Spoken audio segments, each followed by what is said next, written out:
आता बातमी नाशिकमधून आहे। नाशिकमध्ये खड्ड्यांमुळे आणखी एकाचा बळी गेलाय। अंबडगाव औद्योगिक परिसरामध्ये खड्डा चुकवण्याच्या नादात ट्रकनं दुचाकी चालकाला जोरदार धडक दिली।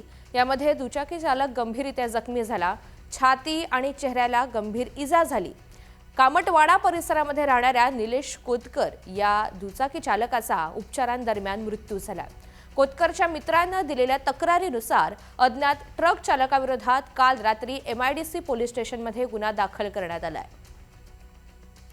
अधिकची माहिती जाणून घेऊयात। प्रांजल कुलकर्णी आपल्यासोबत आहेत। प्रांजल, एकीकडे आपण पाहतोय नाशिकमध्ये विविध कामं सुरू आहेत कुंभमेळ्याच्या पार्श्वभूमीवरती, मात्र दुसरीकडे हे भीषण वास्तव खड्ड्यांमुळे आणखी एक बळी गेलाय।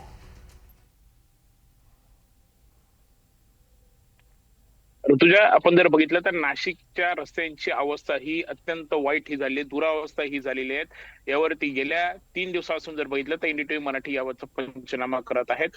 दरम्यान जर बघितलं तर शहरामध्ये रोज छोटे मोठे अपघात होत आहेत, हे घटना समोर आलेल्या असतानाच आणि आतापर्यंत यापूर्वी देखील 3 जणांचा या खड्ड्यांमुळे जीव गेलेला असतानाच काल देखील एक दुर्दैवी घटना ही समोर आलेली आहे।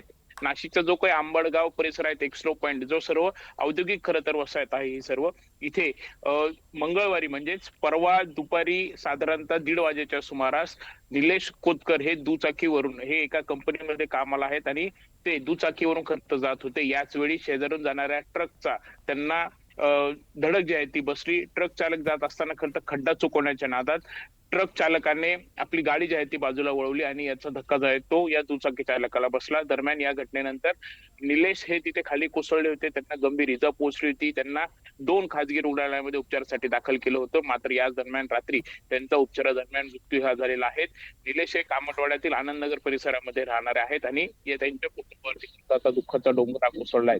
दरम्यान या घटनेनंतर पूर्णतः अंत्यविधी वगैरे सगळे झालेत आणि काल रात्रीच्या सुमारास MIDC पोलीस ठाण्यामध्ये अज्ञात ट्रक चालकाविरोधात गुन्हा जो आहे तो दाखल करण्यात आलेला आहे। ट्रक चालक हा सध्या फरार आहेत, मात्र प्रश्न आता हाच उपस्थित होतोय की ट्रक चालकाविरोधात गुन्हा दाखल झाला, मात्र हे जे काही खड्डे पडले, जे काही रस्त्यांची दुरावस्था झाली, त्याला नक्की जबाबदार कोण आहेत? त्याला जबाबदार असणारे ठेकेदार असतील किंवा अधिकारी असतील, यांच्यावरती खरं तर कारवाई होणार का? संपूर्ण चौकशी होऊन याच्यामध्ये दोषी नक्की कोण आढळतं हे खरं तर पाहिलं जाणार का?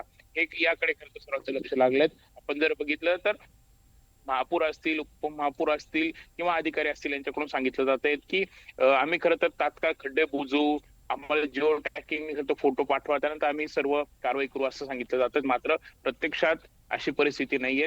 कुंभ पर्व खरं तर 31 ऑक्टोबर पासून सुरू होणार आहे, त्यापूर्वी कुंभमेळ्याची कामं ही हातात घेण्यात आली आहेत। यासोबतच MNGL ने देखील अनेक ठिकाणी रस्ते खोदून ठेवलेले आहेत आणि याचा मोठा फटका जो आहे तो नाशिककरांना बसतोय। दरम्यान आता नाशिककरांच्या त्रासातून मुक्तता कधी होणार, हे जे रस्ते मृत्यूचे सापळे बनलेले आहेत, हे खरं तर कधी यातून सुटका होणार हे पाहणं महत्वाचं ठरेल। तुझ्या खरंय। प्रांजल, धन्यवाद सविस्तर माहितीसाठी।